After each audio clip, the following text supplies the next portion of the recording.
Yeah, man, tough night. Tough night. I thought, obviously they came out swinging in the first and hanging 3 spot there in the first.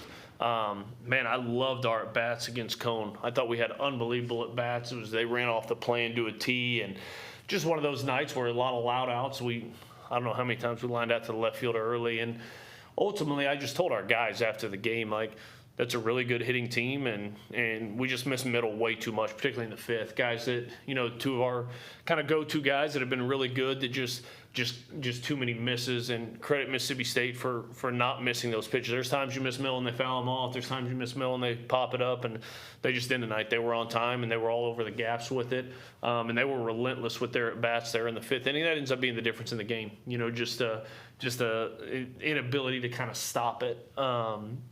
But you know what? Like I told our guys, man, ain't nobody feel bad for you. This is college baseball. This is big boy baseball in the SEC, and we took it on the chin again tonight. You'd like to come out and play a little bit better on Friday night, particularly at home against a good team, and we didn't. So at the end of the day, we got to show up tomorrow. It's going to be a 0-0 game at 2:00, and I trust those guys to be ready to go. Coach, one of the common denominators in some of these recent tough results has maybe been not getting everything possible in the starting pitching department. Obviously, you know what kind of stuff that those guys have on a weekend-by-weekend basis. Where do you want to see them improve, and really what's you and JJ's message to them? Just don't take your foot off the gas, man. Like, I'll ride with Zane Adams any day of the week. Like, that's my dude. I love him. He's been elite for us. He's had back-to-back tough starts. Like, there's no question. He had an unbelievable bullpen this week. Felt great. Stuff was good. Just it wasn't, and it's never a lack of effort. It was just a lack of execution. Just getting in some bad counts. When he was ahead, kind of letting them get back in the count. And then when he missed, they didn't, and that's unfortunate. But I love that kid. He works his butt off. He's going to continue getting better.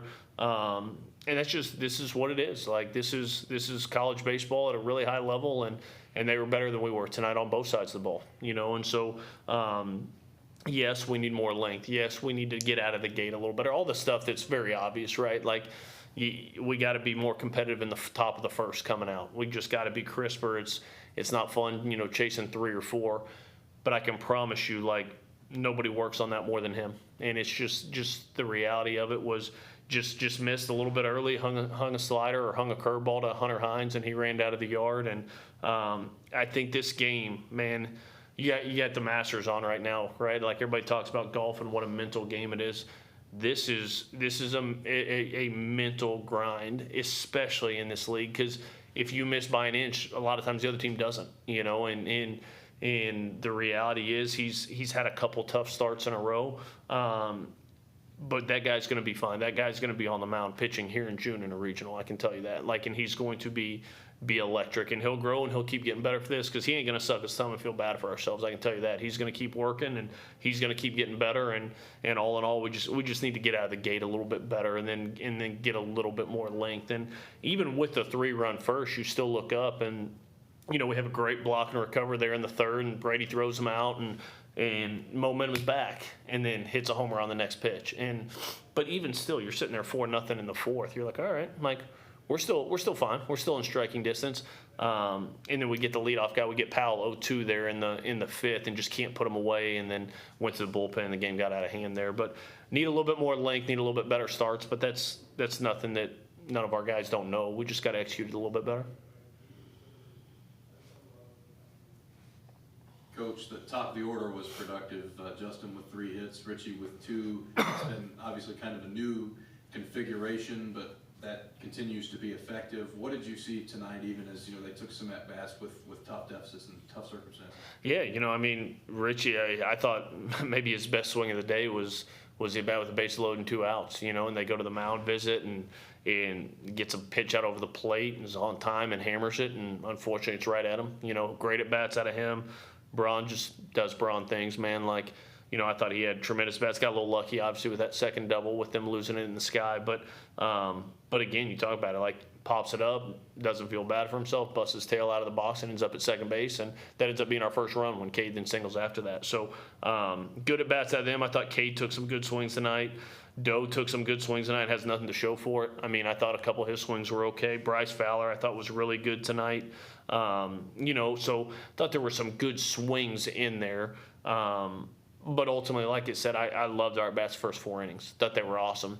And then when I thought the game got away from us a little bit, and then they go to Simmons, who's got electric stuff. And when you're chasing 8 with that guy, it's probably going to be a little bit of a tough sledding to come back from there because he ain't going to give you anything for free, and you're going to have to go earn it. And it's really good stuff.